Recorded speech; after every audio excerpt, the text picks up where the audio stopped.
Agent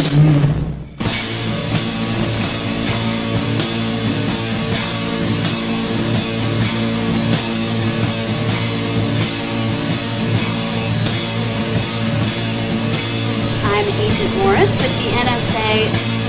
There is something real here. Did you believe that our government is in possession of UAPs?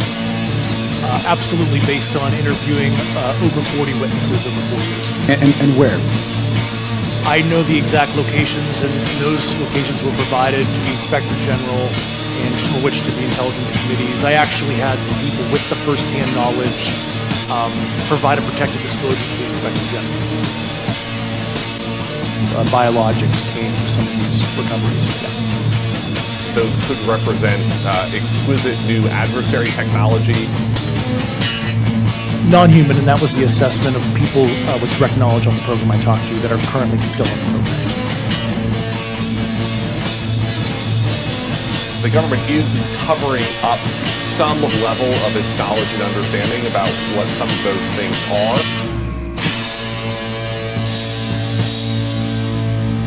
The Sol Foundation, which just announced a new initiative for UFO research and policy. It's nuts, man. I mean, we're just small-town buds who saw a UFO in the woods. I mean, now we're hanging out with the government. Wow. What floor were you guys on? Hello, everyone. Thank you for joining us for another edition of Anomaly Now, straight out of Austin, Texas. I'm your host, Miles Lewis. It is Wednesday, July 2nd, 2025. It's been a couple of weeks. Had to take some time off. Had a great time with my sweetie on a long overdue, much deserved mini vacation out of state.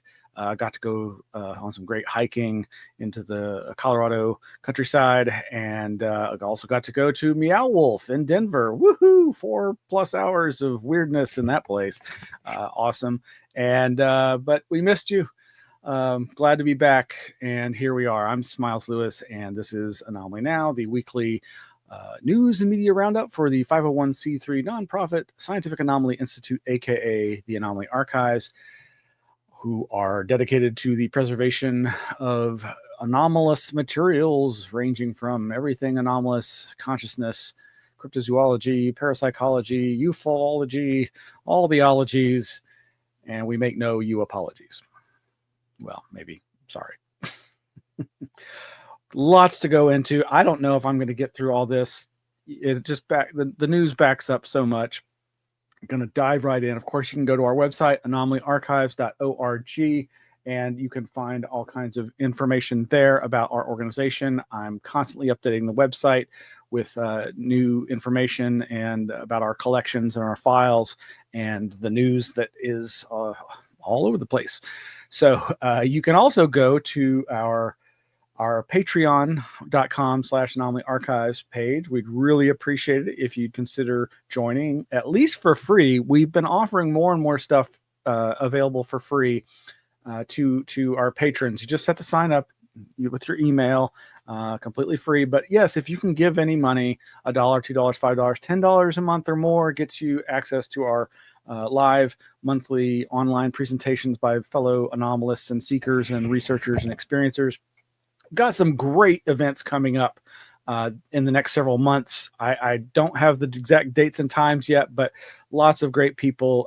Barbara Fisher is going to be talking about living lights in the coming months, several months. And Twee Snyder is going to be talking to us about her latest work in cemetery symbology. We've got all kinds of folks, including Erica Lukes and Jack Brewer of the Expanding Frontiers Research, nonprofit over there, in Utah with Erica, but Jack is down in Florida, and they have other board members that contribute. It's a great organization. Anyway, lots of great stuff coming up, and lots more available at the Patreon. Just sign up for free, and you can get access to that, including we're now launching a year ago's monthly lectures for free. But yes, there's this year's worth of back catalog of material plus new material being added all the time. And we hope you'll check that out. So you'll want to go over to our Flipboard, of course, and follow along with all the news links there. And I hope my video is not lagging like it looks like it is, but okay. Well, yeah, you can go to flipboard.com/@anomaly-archives, and there are a ton of news items there to follow along with. Much of which we will not get to, but I'm going to try to barrel through all this. As I mentioned, there's a lot of new stuff going on over at our Patreon.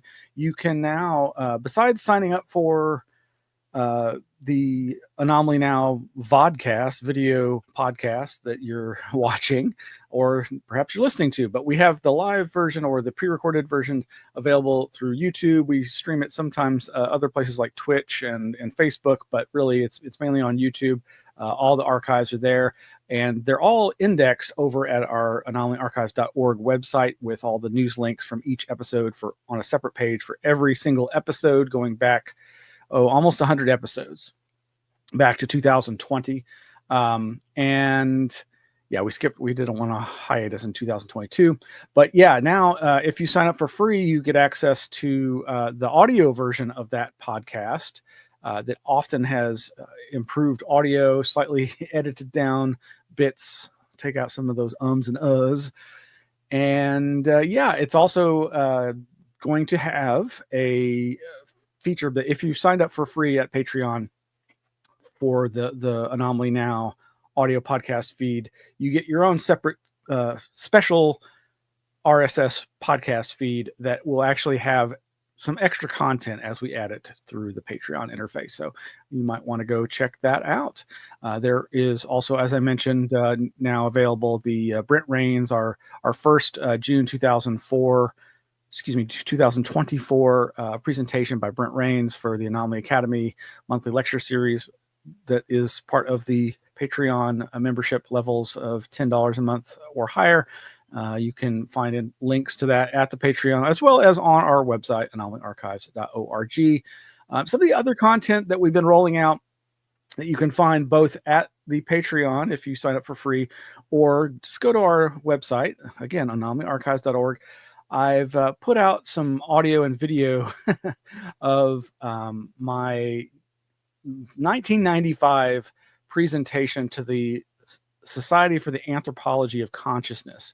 In 1995, I traveled to Berkeley, California, and was honored to present a very brief, under 20 minutes, speed-read essay that I had written that really still reflects a lot of my thoughts about the UFO phenomena and its import and its representing probable possible contact with some non-human consciousness or intelligence, but how it's fraught with a lot of other issues and challenges.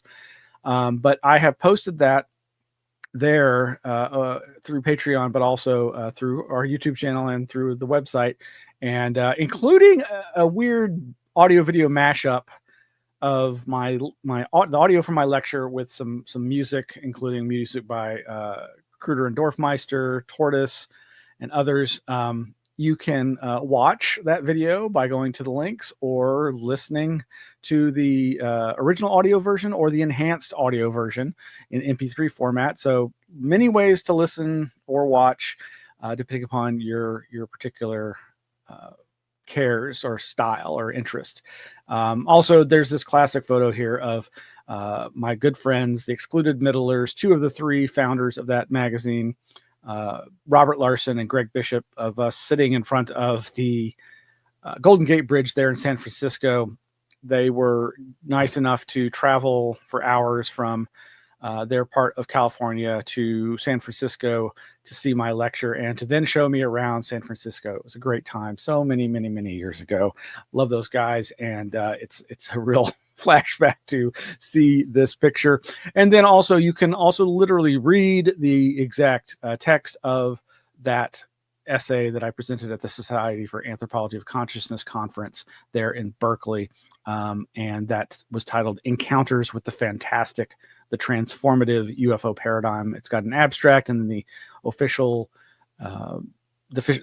essay as written very few ad libs in the audio version, though I was so nervous. If you listen to any of the audio, you'll hear how nervous I was, and I just sped read it because I wanted to make sure I got it all in under the 20-minute mark. Got at least one good laugh from the audience at certain points. But anyway, also stuff that we've released through Patreon, and it's also available if you dig around, and I'll put the link in the show notes to the Anomaly Archives webpage. Rare video of Whitley Strieber at the Texas Book Festival in November of the year 2000. I may have mentioned this before on the show, but I don't believe it's available anywhere online except through us. We released this, and including an enhanced audio version of the video and the original raw audio of the video through YouTube and through our Patreon and the anomalyarchives.org website. You can go there. But it was all released on June 13th, which happened to be Whitley Strieber's 80th birthday. And I think you should check that out.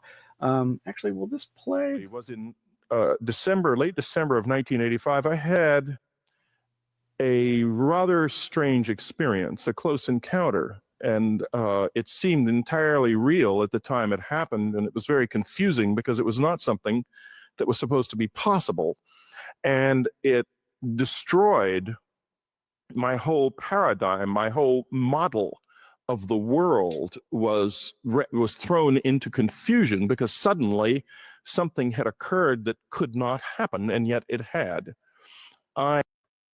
So, yeah, you can, and anyway, it's all available for free.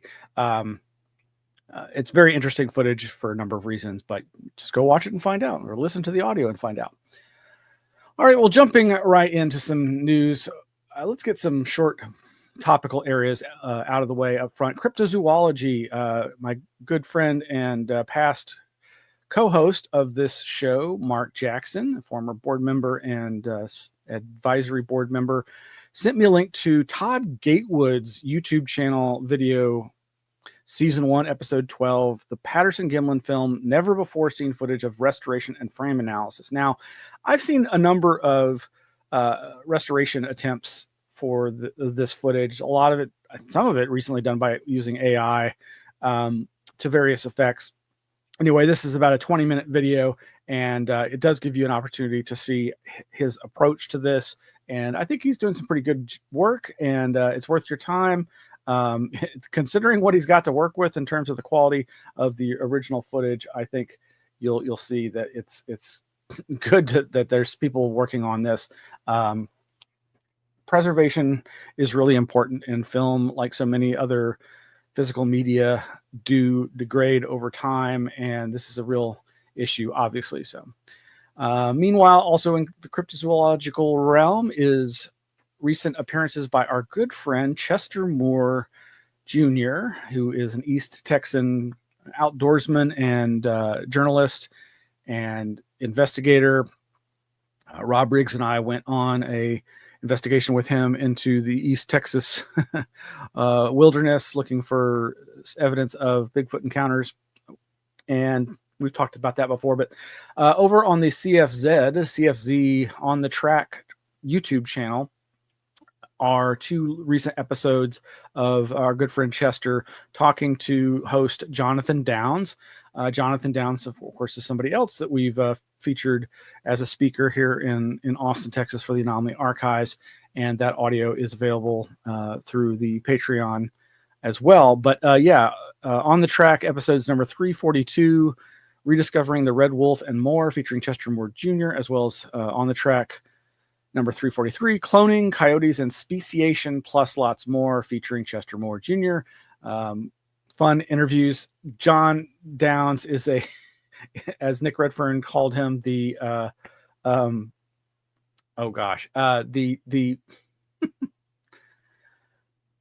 Fear and Loathing author. Gosh, now I'm drawing a blank. That Gonzo. He's a Gonzo kind of guy, but he's a true Fortean and a true cryptozoologist, and thus CFZ Crypto Fortean Zoology.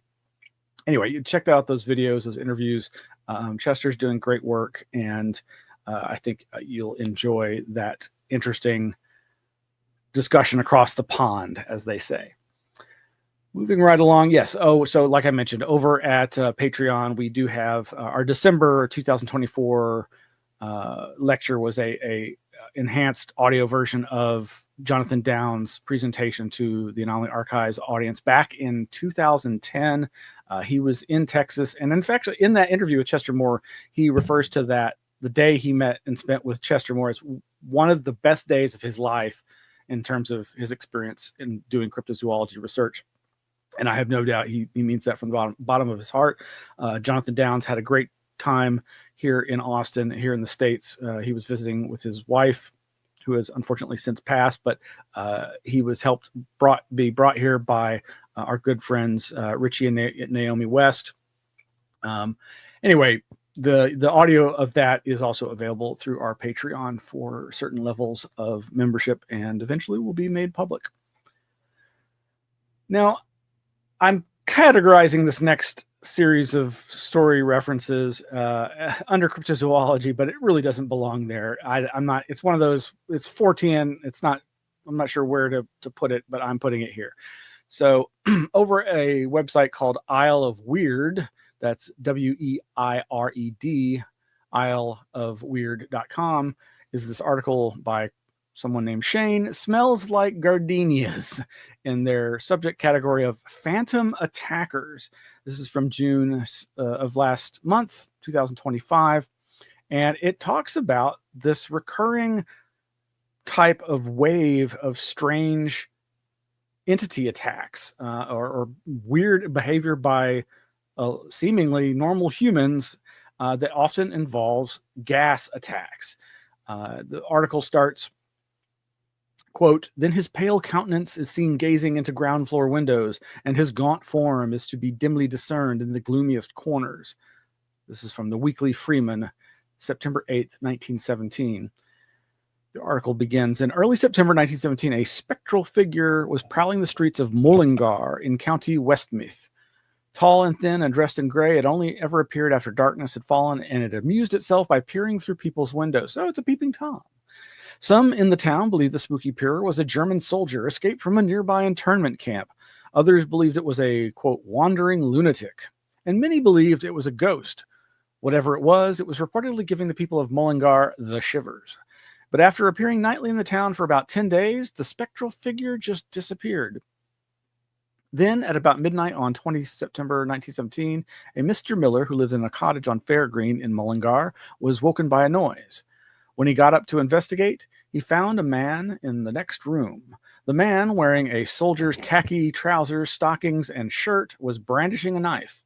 Miller immediately tackled him in an attempt to disarm him, and a fierce struggle ensued. During the struggle, Miller claims the intruder attempted to use chloroform or similar substance on him. He said it had a pungent odor and a somewhat stifling effect. Fortunately, the fierce struggle woke Ms. Miller, who ran outside and shouted for help.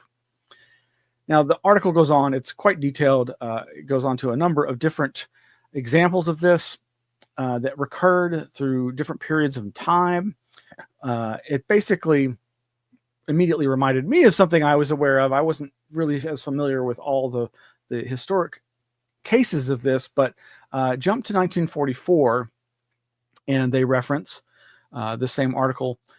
Just after 11 p.m. on Friday, September 1st, 1944, Ms. Aline Kearney went to bed in her Marshall Avenue home in Mattoon, Illinois.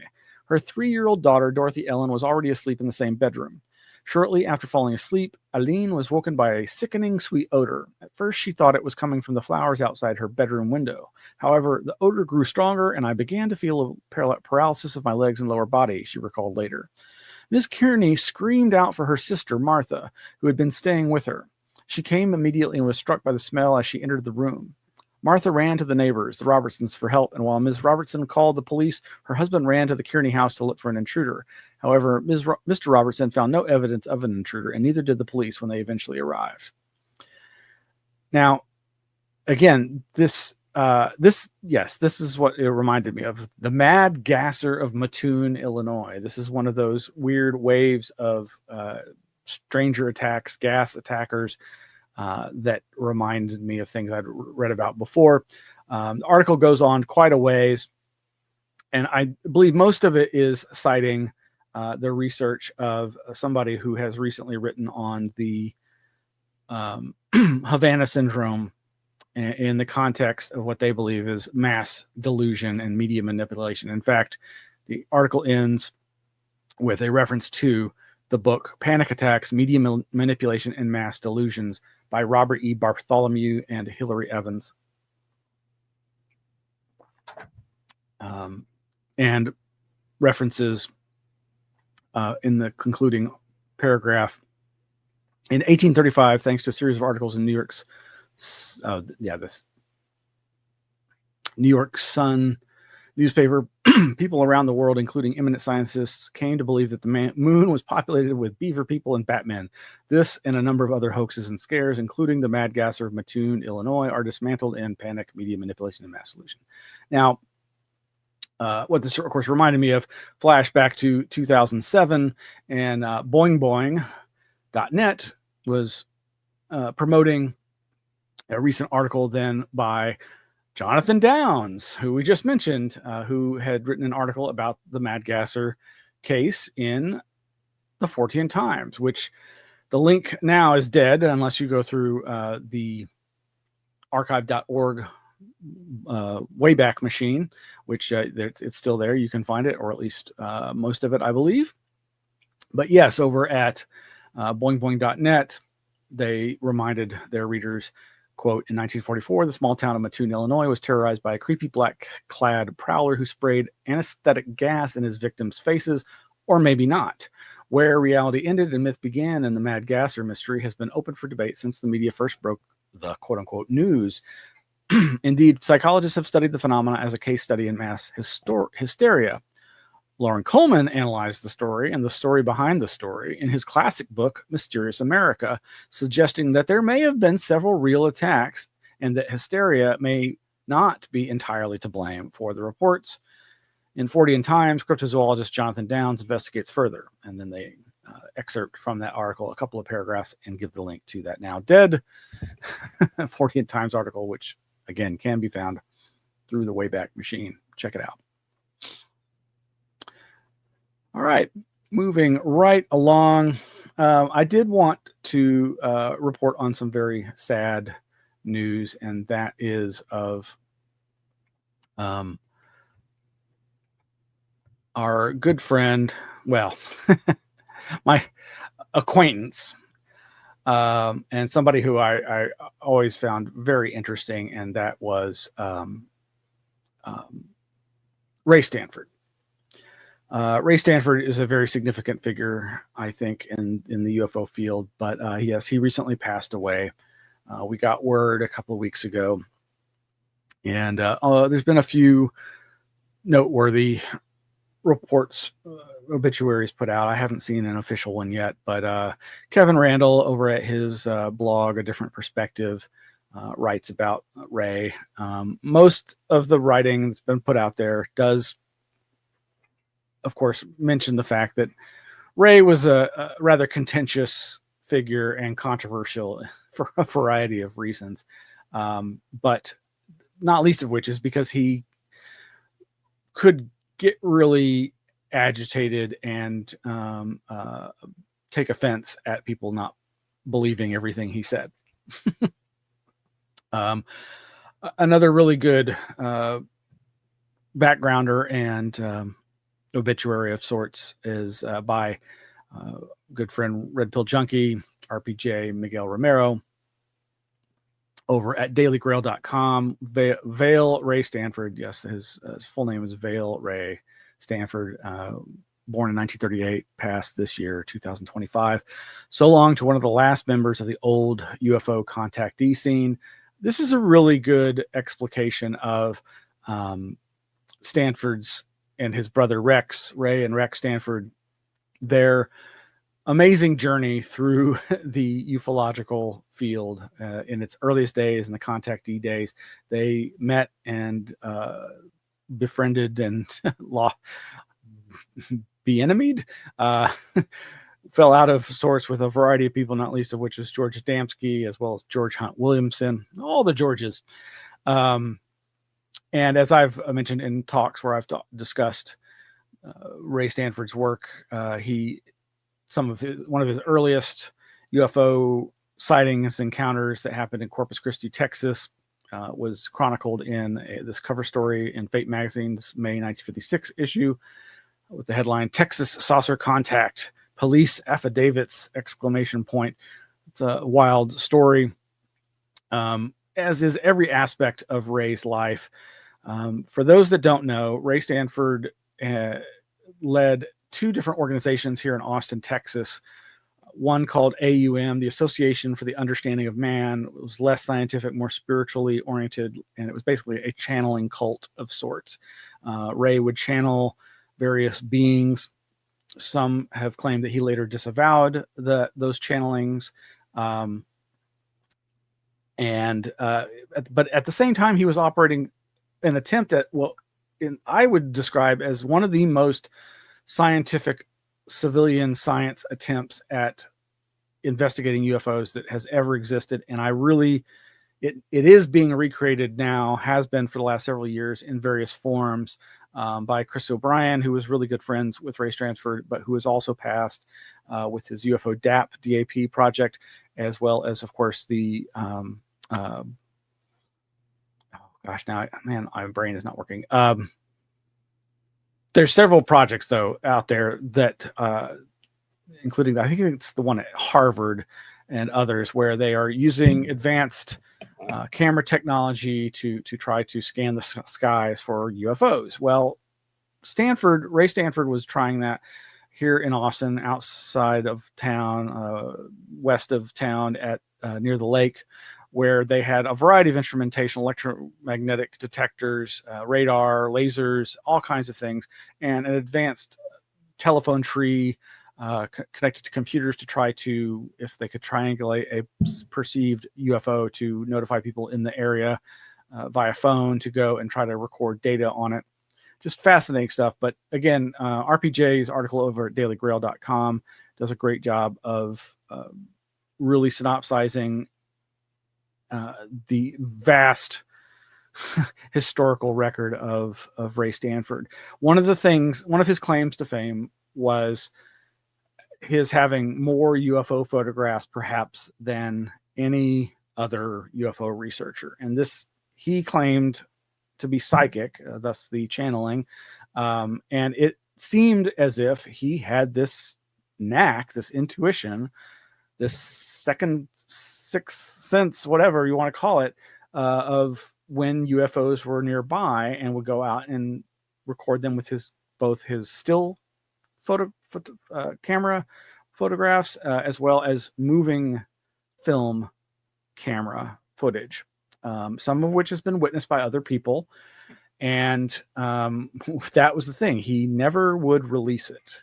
And now the big question, of course, is what's going to happen to those collections. Now, in about the year 2000, I was blessed with the opportunity to spend about 8+ hours with him one day in his Central Texas home. And I don't recall really seeing any of his footage. I don't think he set up the film projector for me, but he certainly regaled me with a lot of the stories that are recounted in RPJ's Daily Grail article. But of course, you can also go to anomalyarchives.org, and we have a page for Ray Stanford where you can find links to those obituaries, those articles, as well as some of the harsh critique information done by Douglas Dean Johnson, what he has termed the Ray Stanford UFO Alien Legacy. Douglas Dean Johnson apparently did interact with Ray and PSI, Project Starlight International, here in Austin back in the 70s for perhaps about a year, I think, or a couple of years, and became very disillusioned with him, and has since gone on to write this very harsh critique, attempt at a takedown of Ray's claims. This has started several years ago and has been ongoing, but obviously is getting fresh eyes with Ray's passing. But there's some other links there to a great playlist of Jeffrey Mishlove interviews with Ray. That's basically serves as kind of an oral history on the part of Jeffrey Mishlove and his New Thinking Aloud series, as well as a bunch of photographs and images that we have related to the archives that we have on Ray. Anyway, safe travels, and you will be remembered. Now, for the last several episodes, we've reminded people that there is, in fact, a playlist created by the Rice University Humanities Department of all the videos from this year's 2025 AOTI Archives of the Impossible Conference, the UFO and the Impossible. However, despite them being made aware multiple times that those videos independently, individually, and the collectively as the playlist that they created are all quote unquote unlisted. That's YouTube's way of basically creating security through obscurity. You can't search for these videos and find them through YouTube. You have to have a direct link to it.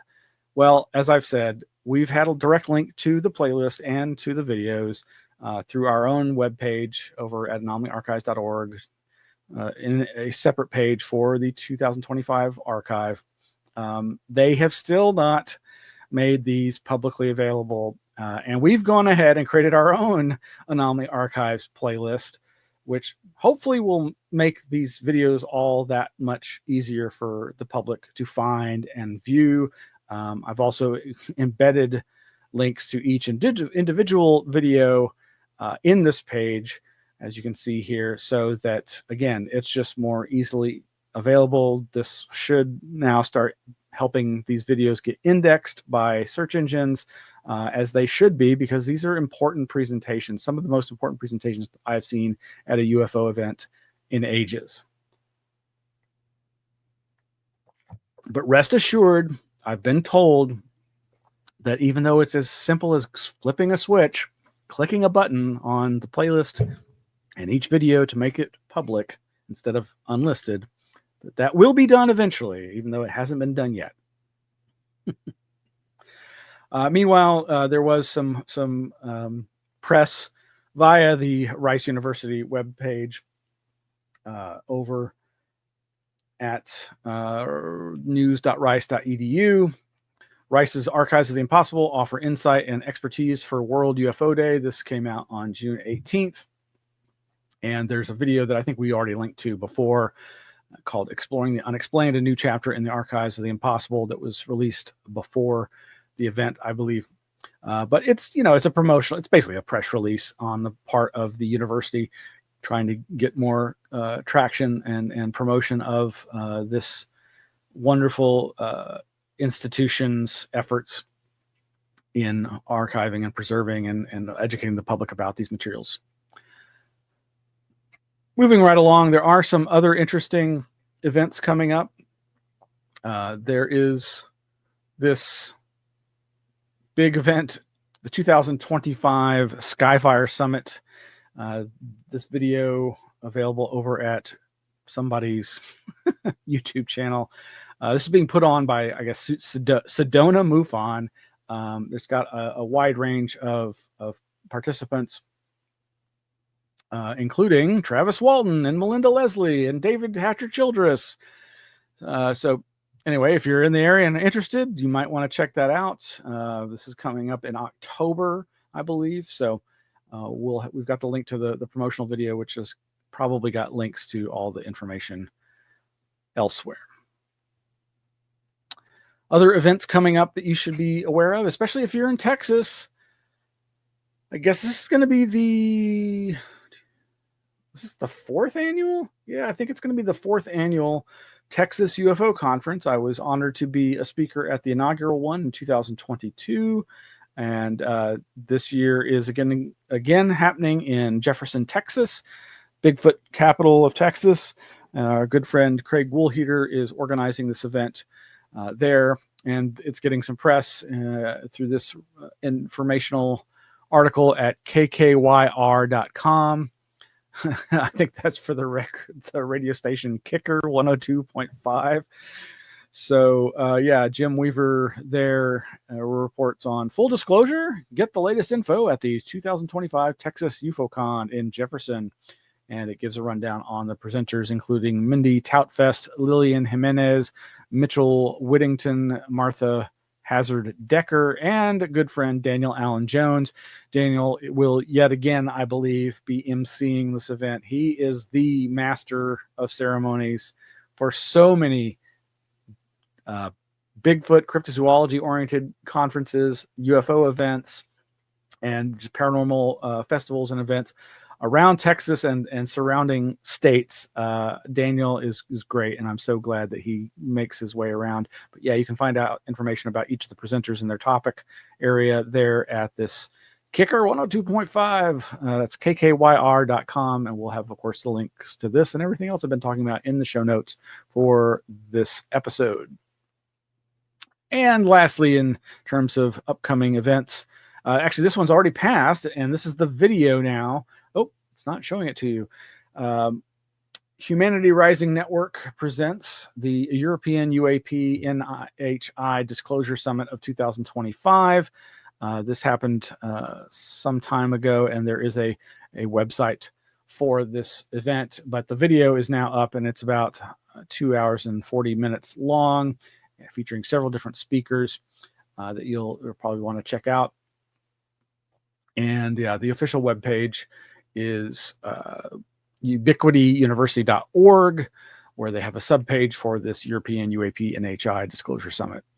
And they have a link there that, if you click on, will take you to that video that is the presentations. Okay. I need to take a quick breather, and we'll be right back, I think.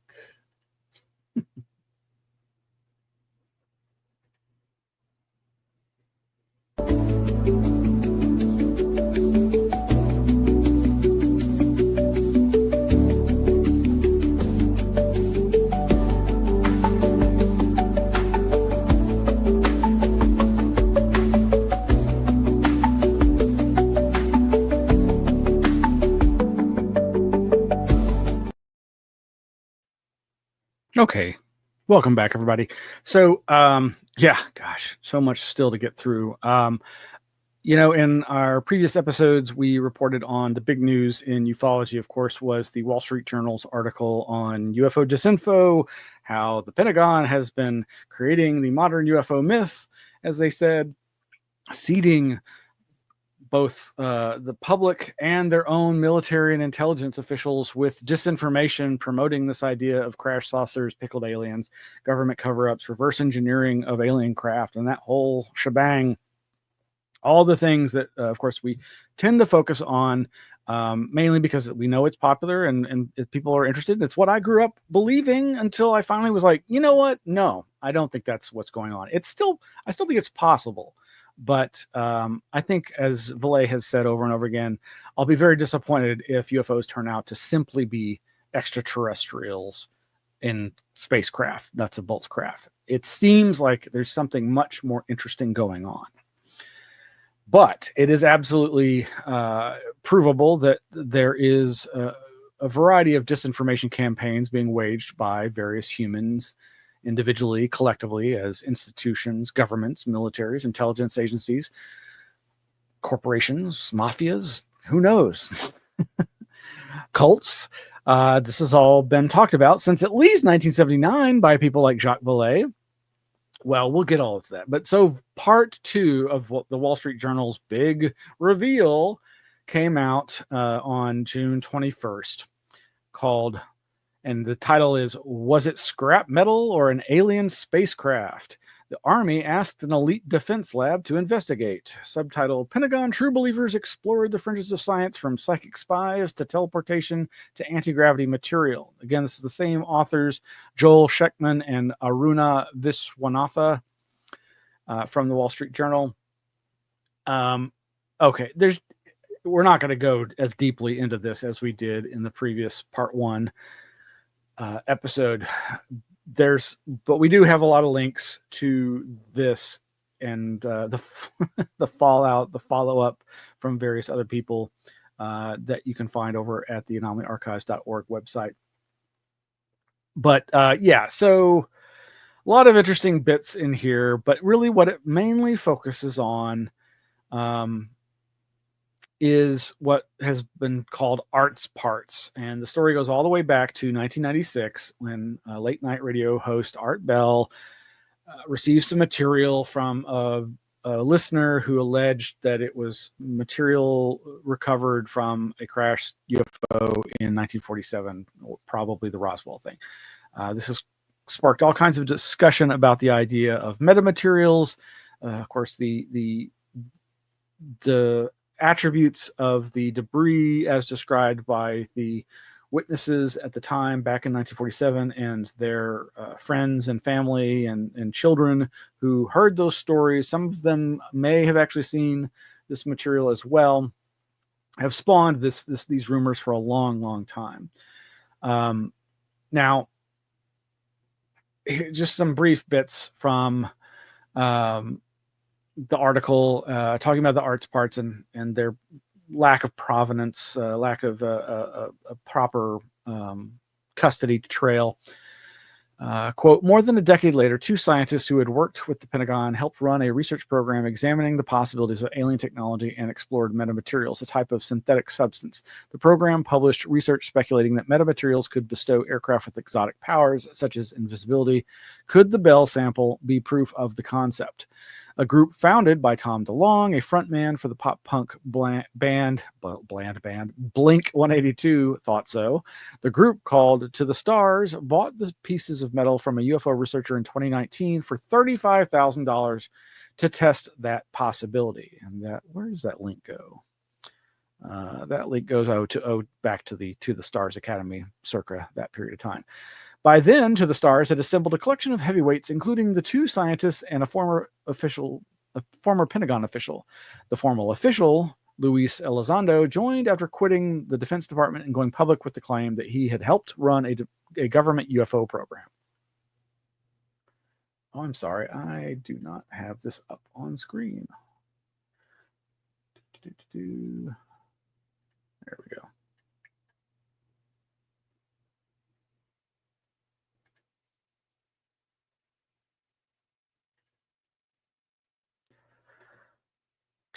Continuing this Wall Street Journal article.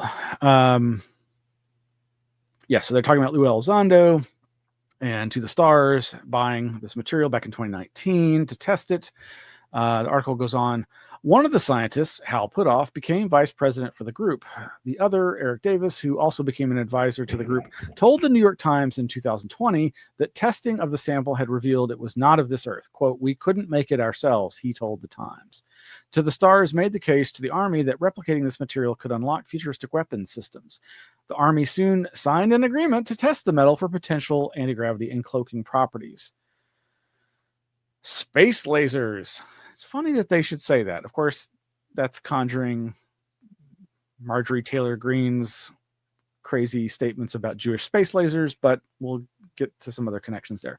Article goes on. It turned out Davis, an astrophysicist, was a source of many of Kirkpatrick's witness accounts. Davis was a storied character in UFO lore and spent more than 20 years investigating ideas for the military most would consider unfathomable, including teleportation, anti-gravity devices, and the possibility of interstellar space travel using wormholes.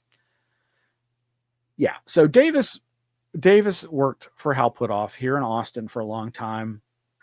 I still may do so, but he also, they both and others, and including Jacques Vallée and others, worked for billionaire Bob Bigelow as part of the program that was funded by this quote-unquote secret UFO Pentagon program created by Senator Harry Reid that we now call OSAP or ATIP, only it was under the auspice of Bigelow's BAASS, Bigelow Advanced Aerospace Science, whatever, blah, blah, blah.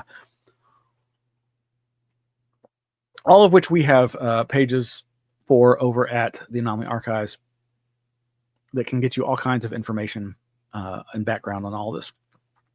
All of this is to say, basically, they came away saying that there was nothing special to this material. And this is not new. I mean, we've talked about this before. I've mentioned this on this show previous times. Just about a year ago, Micah Hanks, with his podcast, did an episode on July 17th, 2024 called The Roswell Material, Oak Ridge and Arrow Analyze Art's Parts. So again, this is not news. The Wall Street Journal is promoting this as some grand revelation, but as happens so often, they got some people who have seemingly no background or knowledge of the UFO field, and to them, sure, it's all new and interesting and newsworthy, but this is stuff that those of us who've been at this a long time are already very well versed in. There's also this video that was released last year on the part of John Greenwald Jr. over his Black Vault Originals YouTube channel. Flashback to 2019, Linda Howe on the alleged quote-unquote extraterrestrial bismuth and magnesium zinc piece. This is, again, Art's Parts. But yeah, so going back, some other bits in this Wall Street Journal article, you know, we've talked about I've been reading and talking about occasionally things that I find of interest in Jacques Vallée's Forbidden Science journals, volumes 1 through 6. I got to read a lot more of volume 6 while I was on vacation last week. Really made some good progress, and man, oh man, there's just so much information in these books. But one of the things that we reported on was when I came across the part where Hal Puthoff talked to Jacques about having gone to some really strange quote unquote disclosure conference put on seemingly by the U.S. government or some faction thereof. Well, there's something that addresses that here in this second Wall Street Journal article. It says the Arlington Institute.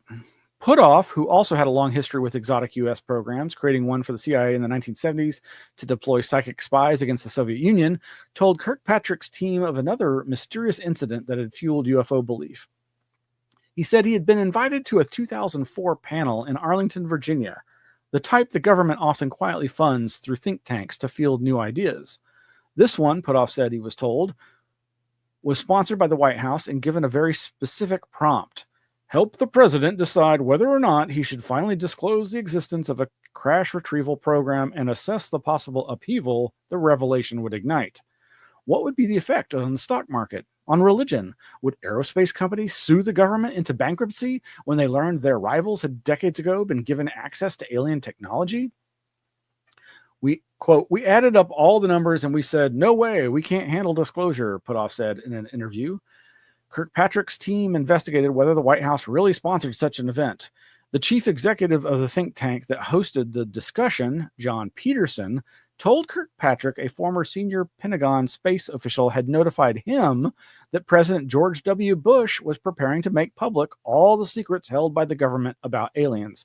Quote, I was told that it was real, that it was happening, Peterson said in an interview. But months later, when Peterson asked the former official about the monumental truth about to be revealed, the reply was, I don't even know what you're talking about, unquote.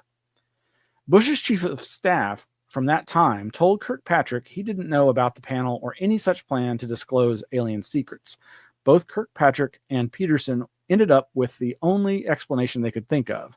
Arlington Institute and the panelists had been tricked.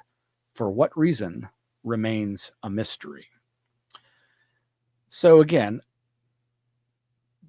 this has been in Vallée's book as part of his journals for at least a couple of years, I think, as far as the published version. And so, yes, these are the kinds of bits of information that have been circulating that foment this myth, as the Wall Street Journal is trying to say. But again, this is not news. We've known that there's been these kinds of things happening. And yes, anybody with an agnostic approach is like, I don't know whether it's true, but it sure is interesting. And it sure makes it seem like somebody wants us to believe these things. Oh, we'll get to that. Another section, maybe it's the second to last one, is called The Safe. I'll just get to the next article that I want to reference that talks about this, but it has to do with Lou Elizondo trying to get his evidence to the press. And then there, of course, is a section called Football Field Sized Craft that mostly talks about David Grush and his interactions with Kirkpatrick, and them not being able to prove any of it. And that's it. I'm like, where are the big revelations? I mean, the previous article, excuse me, granted, the previous article at least had the revelation that, oh, wait, there was something that was requested to be excluded from the Arrow report, requested by the Air Force because it would embarrass them and create more distrust in the government. That was pretty big news. I acknowledge that. But is it news to those who've been paying attention? No. Who've been in this game for a lot longer? No. All right, over at uapdisclosurefund.org, we have this article from June 26th. UAP Disclosure Fund requests corrections to Wall Street Journal UAP series, June 26, 2025. It basically has an opening saying that the UAPDF chairman Christopher Mellon sent the Wall Street Journal a formal letter detailing material inaccuracies in its recent two-part series on unidentified anomalous phenomena. The full text of that correction request is reproduced below for public reference. This is kind of a hard to read scans of looks like a 3 or 4 page, 3-page letter. I'm sure it's filled with good rebuttals to a lot of the information, but unfortunately they didn't include a text searchable version. So somebody please OCR this and put it up. Don't make me do it. Okay, so about that safe. Sentinel News journalist Baptiste Friscourt has this article, Wall Street Journal, Arrow fails to recover direct evidence of UFOs from a safe. Joel Sheckman and Aruna Viswanatha describe how, under the direction of Dr. Kirkpatrick, Arrow took hours to reach the location of a safe, even though it was in Lou Elizondo's office. Yeah, so basically, Lou Elizondo was interviewed by Kirkpatrick and Arrow. He revealed that his investigation had uncovered a secret program that had recovered extraterrestrial biological material. Elizondo also stated that solid evidence from his investigation stored on a hard drive was safely locked in a safe in his former office. He specified that a contact had confirmed to him a few days earlier that the hard drive was still there. Quote, hours after hearing of Elizondo's evidence, agents from the FBI and the Air Force's investigations unit cordoned the office and gathered with a drill to break open the safe. As they approached it, they realized the drawer wasn't actually locked. When they opened it, they found yet another surprise. It was empty. Friscourt says this raises several questions. While the presence of aphacy may be one of them, this is not the first time it has been involved in UFO investigations. In fact, it has been involved many times before. Quote, aphacy is the Air Force's felony level investigative service that detects and neutralizes threats to personnel and resources. It investigates crimes, fraud, espionage, terrorism, and information systems, and provides specialized services and support to DoD. Friscourt goes on. For example, Richard Doty, one of its agents, is known for actively spreading disinformation about UFOs. Anyway, all this is to say, you got, what is it, the fox guarding the hen house? And it's all, I mean, yeah, maybe Lou Elizondo is lying. Maybe there never was any evidence. Maybe he didn't really have a friend go look for it. But it's also easy to believe that he did. And that it was stolen or covered up by the same people that everybody believes have been covering up the stuff for years. Well, with the creation of that first Wall Street Journal article, we have a new page over at anomalyarchives.org called Yankee Blue UFO, where we are collecting information on the series of articles, these 2 articles by the Wall Street Journal, as well as people's follow-up to them. I have not updated it with the latest stuff about part 2, as we've been covering here, but that'll be put there for preservation and public education purposes, and we hope you'll enjoy it.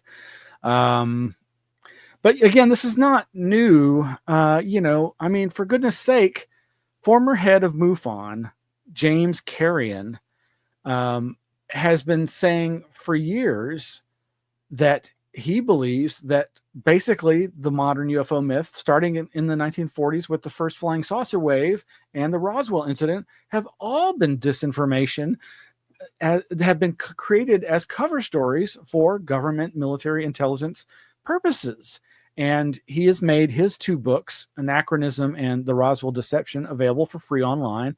If you go to our webpage for James Carrion, you can find links to that, that link to his blog, which he hasn't updated in years, called historydeceived.blogspot.com. But the links there to the free versions of the PDFs, as well as their archives over at AFU in Sweden's website. But yeah, and of course, he's been most recently interviewed by EFR folks, Expanding Frontiers Research headliners Erica Lukes and James Brewer in a conversation called Cold War Deception and UFOs with James Carrion. And in February of this year, he got an article printed, I think in the online edition, though it's behind a paywall, a publication called International Journal of Intelligence and Counterintelligence, titled Flying Saucers, an Opening Salvo of the Cold War, ? Anyway,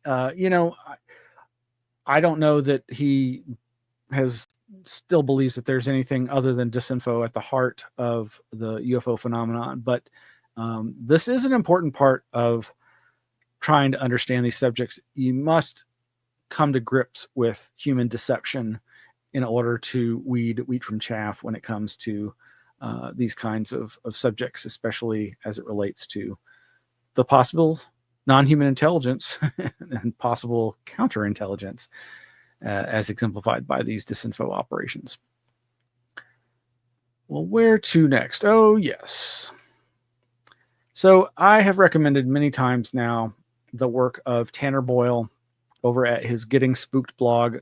I really enjoy his writing. We're very similar in thought on the subject of UFOs and human deception.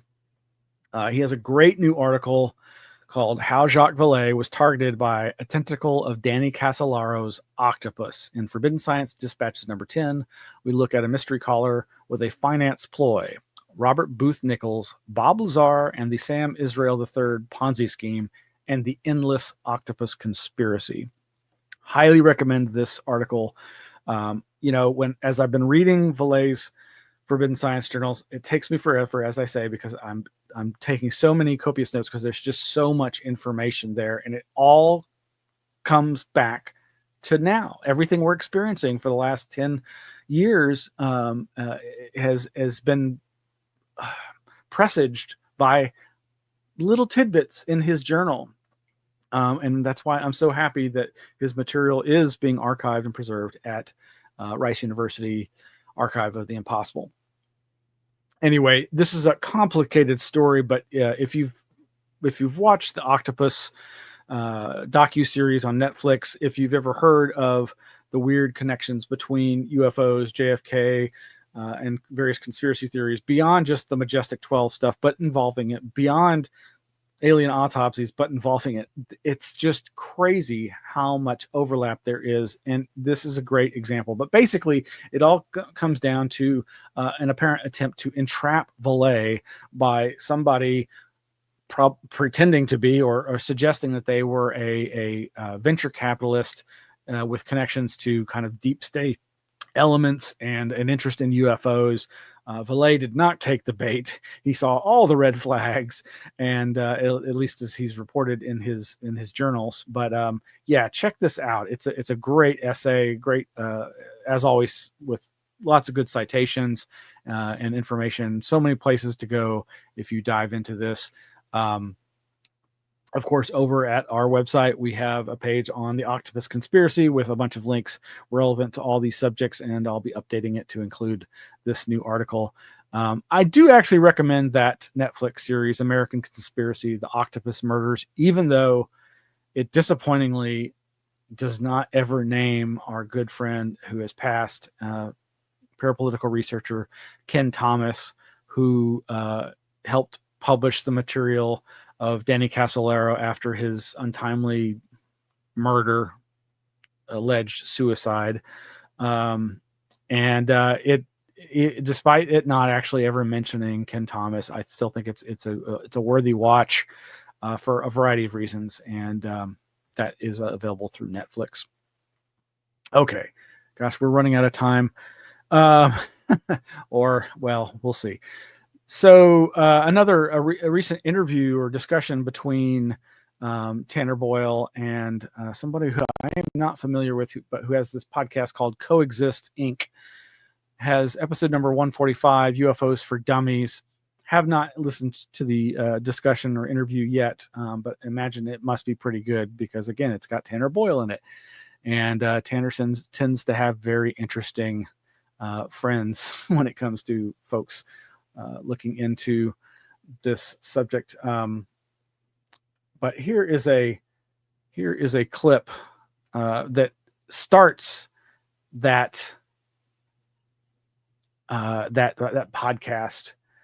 I forget what X-Files episode this is from, or if it's from the X-Files, one of the X-Files movies. I'm not sure, but I think you'll enjoy this audio clip. I don't think she's lying. I think that if you prepare people well enough to believe a lie, they will believe it as if it were true. And if you tell them a really big lie, like there are aliens from outer space, much more than a small one, they will believe it. And if you suggest to them that these aliens are doing bad things to them, the power of this suggestion will be to make certain people believe that certain psychopathologies and neuroses that they're suffering from can now be attributed to that. Mr. Mulder, Agent Mulder, she has physical ailments. Are you discounting any belief in the existence of extraterrestrials? No, I just question mindless belief. But you've cited evidence. You've made claims yourself. What I've seen because I wanted to believe.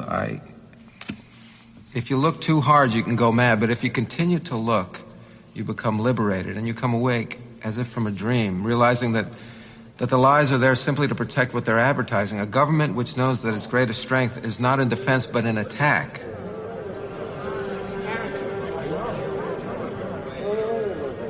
It's strongly held by believers in UFO phenomena that there is military complicity or involvement in abductions. But what if there is no complicity? What if there is simply just the military seeking to develop an arsenal of weapons against which there is no defense?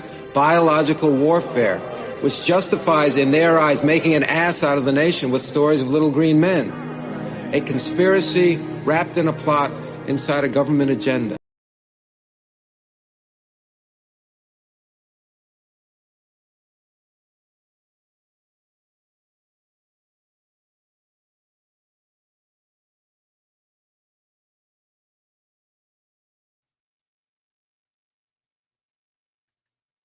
All right. Sorry, folks.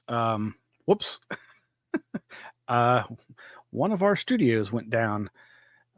Strange. I mean, it's raining outside. And there's no computer went off, but we totally lost connection there.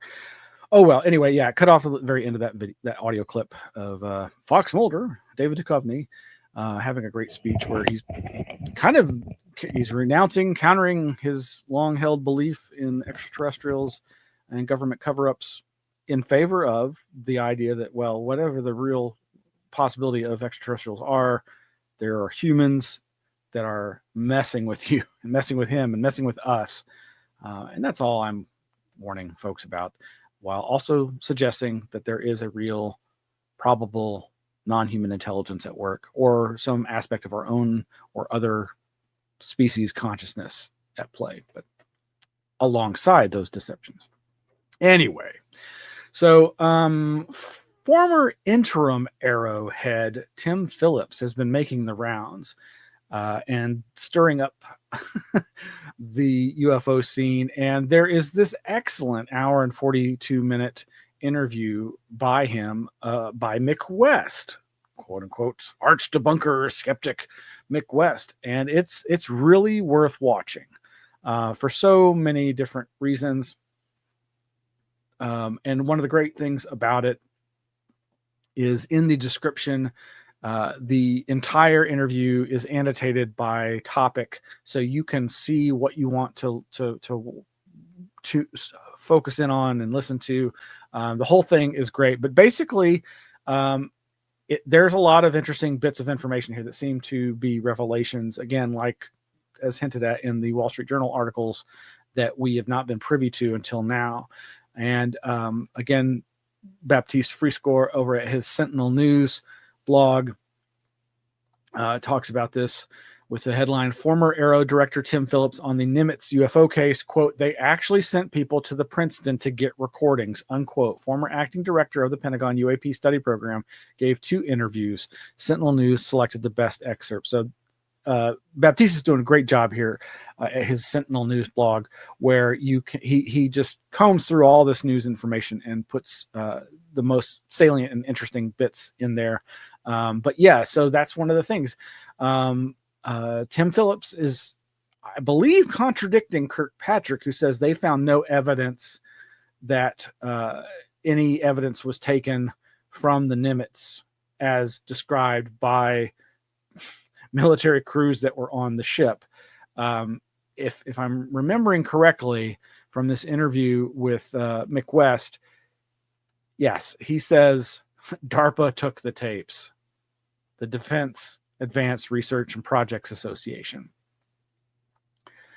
Well, you can find more links to these kinds of interviews at our webpage for Tim Phillips over at anomalyarchives.org, and including where we have reproduced that index, the annotated version of that YouTube interview with Mick West, because it's really, really good and important. There's so much information there.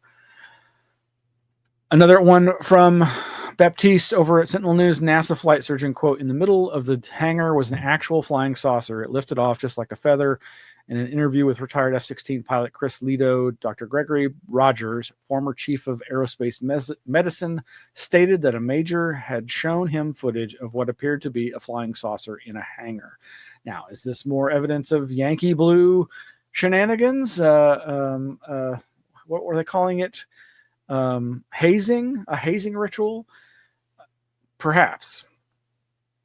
Again, I don't discount the possibility that there are still yet to be discovered reverse engineering programs that whether or not they've actually recovered any craft, because for a long time I really would urge people to disbelieve that the UFO phenomena leaves such material behind. The vast majority of UFO and contact cases seemingly leave, maybe charred vegetation, some radiation, that they can have real physical world effects on the environment, but that they very rarely leave behind physical material. Now, I know of enough examples, as any good UFO researcher does, that counter that suggestion. And it does, if one still says, okay, well, that maybe it's not literal craft in the sense that we expect it to mean, like this image here of this U.S. Air Force flying saucer. But this leads to this idea that Jacques Vallée and Diana Pasulka and others have been suggesting for some time, this idea that there are gifting fields, that there are incidents where the phenomena does leave behind material, as if gifting humanity with some hints at more advanced technology. Fairy-like. Just like the food those fairies give you in fairyland, maybe we shouldn't be eating it. Well, another interesting development is with former Rear Admiral Timothy Gallaudet and his wife Karen Gallaudet and Jeffrey Cruikshank. They've published this paper called Bluegill Triple Prime, the Recovery Operation. The introduction states, the Soviets knew we did the nuke test. They were probably in the room with us when we did that test, because there was a small group of people on both sides during the Cuban Missile Crisis that were trying to do exactly what they did, which was fly swat some bugs out of the sky, unquote. That was Blink 182 frontman Tom DeLonge on Jimmy Church's program Fade to Black, broadcast August 30th, 2016. He was describing what he was told by 2 unnamed high-level U.S. Air Force insiders during meetings in extremely secured areas of certain USAF facilities. Unfortunately for DeLong, just 10 days after this program was aired, people digging through the files of the DNC WikiLeaks hack discovered the names of those two sources. DeLong had been in conversations earlier that year with USAF Generals Neil McCasland and Mike Cleary, as well as Hillary Clinton's presidential campaign manager, John Podesta. That's how this article begins. It's about a 46-page essay by, as I say, Rear Admiral Tim Gallaudet, Karen Gallaudet, and Jeffrey P. Cruikshank. And you can find, again, more information about this over at Sentinel News by Baptiste Frescourt. A new report alleges that Navy crew members were irradiated while recovering a UFO. In their white paper, those authors I mentioned allege that a UFO recovery operation in the Pacific contaminated military personnel. The article was released on LinkedIn by former intelligence officer Jeffrey Cruikshank, puts forward the bold idea that a UFO was shot down during a nuclear X-ray experiment at the height of the Cold War, an idea still debated to this day. Now, I have several hardcore skeptic friends that say this is complete bunk and that they and others have debunked it long ago. I'm not weighing in on this. I just put it out there because it's very interesting when you've got these high-level people pushing the story yet again, and maybe they're uncovering new information that contradicts past debunkings. I don't know. Make of that what you will. Again, in terms of skepticism and debunking, we've already mentioned the work of Douglas Dean Johnson, who back in May of this year had this article posted to his website, douglasjohnson.ghost.io. Bluegill Triple Prime did a nuclear test knock down a non-human craft in 1962. I'm sure he believes no. Anyway, that's all there for you to check out. Again, we are quickly running out of time. God, there just is so much more I wanted to cover. Just real quickly here. We have John Greenwald Jr. over at the Black Vault with emails from Pentagon spokesperson uncovered on Gimbal, FLIR 1, and GoFast UFO videos. These are emails to and from Susan Goff, who, as we've reported, has written papers where she basically says, yes, the government, military, and intelligence agencies have the right and need to lie to the American people. She has been alleged to be part of a cover-up of these efforts. I don't know the truth of that. I certainly don't want to defame her. But anyway, Greenwald has, through his FOIA efforts, gotten new information released about discussions in emails about those videos with various interesting people in the military and the media. Over at expandingfrontiersresearch.org, Jack Brewer posted this. UFO group was reported as Communist Front in 1958. This is interesting backstory on cryptozoologist Ivan T. Sanderson. That's Ivan Terrence Sanderson, ratting out some perceived commies fronting as a UFO group in New York and elsewhere. We do have a page over at the website, anomalyarchives.org, on Ivan Terrence Sanderson, a very fascinating fellow who we have some materials from, the Bob Durant collection. Robert J. Durant was a well-known UFO researcher and friend of Ivan Sanderson, and he was also a member of the board of directors of the SITU, Society for the Investigation of the Unexplained, SITU, which was the organization created by Ivan T. Sanderson back in the day. And we've got links to various information about our collections and other people's collections. Several of Ivan's materials are archived at places like the American Philosophical Society in Philadelphia, Pennsylvania. And we've got links to material archived there and elsewhere, as well as Michael Sword's collection, part of the Kufos North collection, though that may now be at in New Mexico with the National UFO Historical Records Center, David Marler's organization. Not sure yet, but we'll find out. A fun video between Ryan Sprague and Paul Kimball, where Paul talks about the top 5 people in ufology he misses most.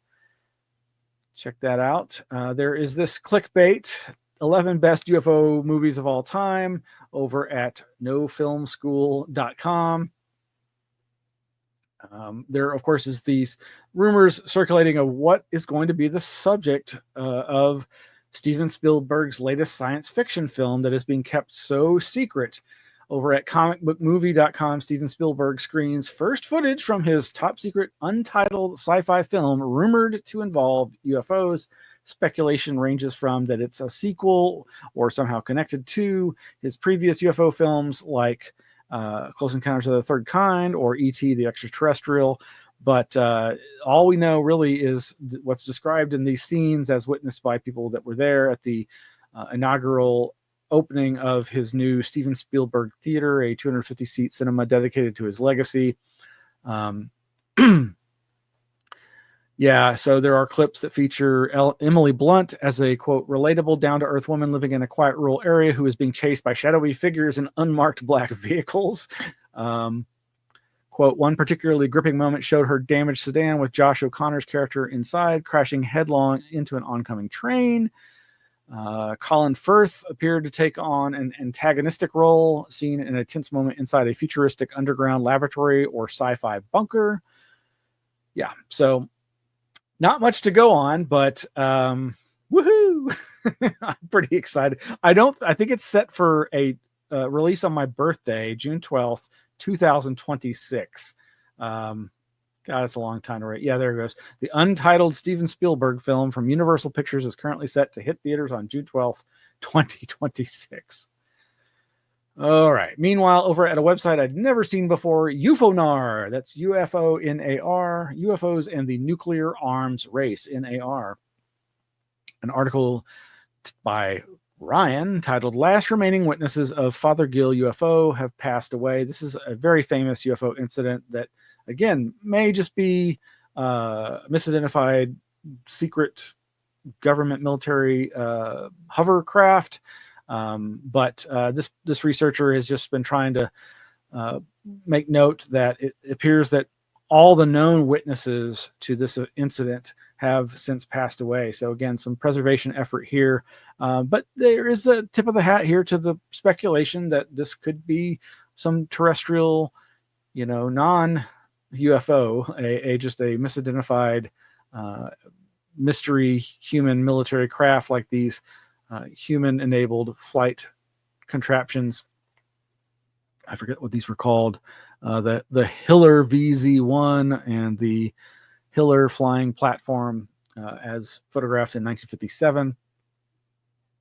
But yeah, maybe they'll turn up some other witnesses to this who are still alive. That would be great. Over at societyforuapstudies.org is this article by Boulder Professor Michael Zimmerman, Alien Abduction, Even If True, Impossible to Believe. This looks to be a very interesting article. That it's so rare to see stuff about alien abductions these days. I'm very curious to read what he has to say, especially as he is an academic and this is being put out by SUAPS, the Society for UAP Studies. Could be very interesting. Oh, I did not. Got to remember to change the. There it is. There's the website, SUAPS, Society for UAP Studies, and Zimmerman's Alien Abduction, Even If True, Impossible to Believe, ? Well, Joshua Cutchin's new book, Fourth Wall Phantoms, is getting good reviews. And again, good friend RPJ Miguel Romero over at his website, absurdbydesign.wordpress.com, has his doodles inspired by Joshua Cutchin's book, Fourth Wall Phantom, some great artwork and great quotes from the book. And I think you'll get a kick out of that. He's also reproduced this over at dailygrail.com, where they actually, I think this is more of a review of the book, but yeah. The collapse of Schrodinger's patience. Stay in the darn box. Okay. Yeah, gonna have to wrap this up. Over at howstuffworks.com, their science section are ghost lights, apparitions of the dead, or even aliens. Articles on ghost lights always of interest. Meanwhile, over at the same website, they have do Marfa lights come from UFOs, cars, the military, or ghosts? And this one from Coast to Coast AM by our friend Tim Banal. Multiple deadly incidents attributed to India's infamous ghost lights. Ugh. Fishermen in India are on edge following a series of deaths that have been attributed to an infamous phenomenon called the Alaya ghost lights. According to a local media report, the mysterious spherical illuminations have been seen hovering over marshlands in the state of West Bengal for generations. The baffling balls of light carry with them a frightening reputation as, over the last 100 years, nearly 50 fishermen have perished in incidents later blamed on encounters with the eerie phenomenon thought by many to be the spirits of individuals who met a similar unfortunate fate.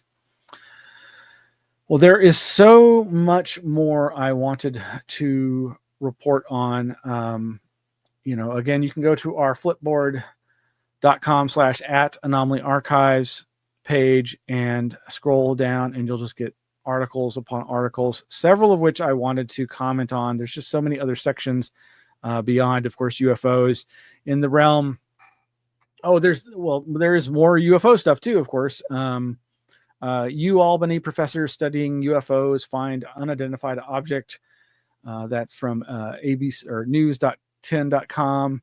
The New York Times, some time back, had a memoir, offers an insider's perspective into the Pentagon's UFO hunt. That's about Lou Elizondo's book. There's a new interview with astrophysicist Dr. Massimo Teodorani. He's also an author and musician. Over at Sentinel News, yet again, as defense turns its attention to anti-drone measures, activists are calling for a new UFO declassification law. But under the subject heading of magical, mystical, metaphysical, esoterica are subject headings like the metaphysics of talking to aliens. That one's over at a website, iai.tv. And relevant to that, perhaps, over at nature.com, what do dolphins talk about? One biologist is trying to listen in. Over at sfgate.com, he claimed there was a secret tunnel in Mount Shasta. Then he disappeared. Oh, loves me some subterranean mysteries. Meanwhile, our friend Bill Darman, who is one of the directors of The Hill in the Hole, featuring our friends Tim Banal and Adam Gorightly, there is this new documentary series that he's rolling out called Strange Magic. This one's over at library.hrmtc.com. And basically, over on his YouTube channel, you can find the trailer as well as chapters 1 and 2 going into the strange overlap of people like Howard Phillips Lovecraft, H.P. Lovecraft, and Aleister Crowley, and other amazingly weird and interesting esoteric, magical-oriented people. You might want to check that out.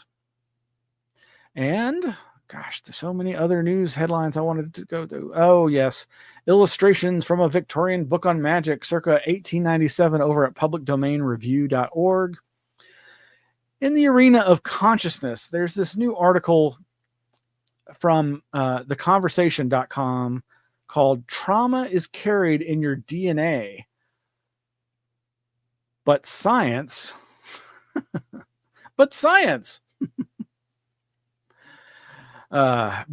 reveals a more complicated story. Now, this reminds me of a two-part blog post from UFO researcher David Halperin from a few years back, November of 2021.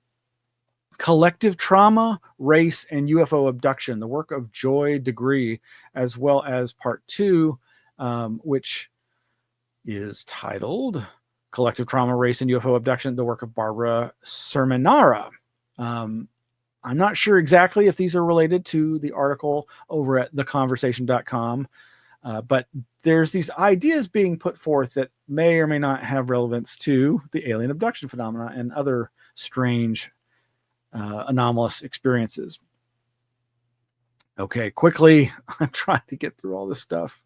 There's so much, but yeah, I'm going to I'll post all the links that I wanted to talk about in the show notes for this episode. But yes, over at magazine.mindplex.ai, Blotter, the medium is the art that melts in your mind. Over at futurism.com, people are being involuntarily committed, jailed after spiraling into quote unquote chat GPT psychosis. Yes, we've been hearing more about that, how people are so easily led down terrible psychological death spirals through weird conversations with quote unquote artificial intelligence LLMs. Over at I don't know the name of this podcast, but they have a Patreon, and the headline is How the Hippies Occulted Physics, Part 1, Jack Sarfati, the Fundamental Physics Groups, and the Cold War, featuring Jay. Oh, it's Subliminal Jihad. What a name, Subliminal Jihad. Under Frontier Archaeology, mysterious stone covered in ancient Nordic runes unearthed in Northern Ontario perplexes archaeologists. How early humans conquered the globe, the secret behind the 50,000-year migration. Another article, scientists discover ancient temple from lost civilization that mysteriously disappeared over 1,000 years ago. In the topic area of paranormal, parapsychology, and spiritualism, we've got 2 articles. The erotic seances that scandalized 1920s spiritualism. James McLennan, online group PK experiments from the Parapsychological Association circa 2024. That's a YouTube video. And then, okay, I got to stop. But there's at least a half dozen more articles that I didn't know what to put. Miscellaneous frontier science that has to do with weird man-eating trees, astrology and artificial intelligence being used to predict the stock market, to gravity research, new physics of theories of time and space. Oh my gosh, just so much information. Well, you get the picture. Go to anomalyarchives.org, click through to our Flipboard. We'll be posting all these links in the show notes for this episode. Thank you for joining us. It's been a crazy hour and a half. Hope you enjoyed it. Please sign up for the Patreon, even if it's just for free. I know not everybody wants to give their information to yet another website, but or you can always just subscribe to anomalyarchives.org as a blog, or don't, whatever, like and subscribe the YouTube channel. We could use that help that way. Whatever you do, we appreciate you. We love you. We hope you stay safe. And that's going to be it for now. And we're out of here.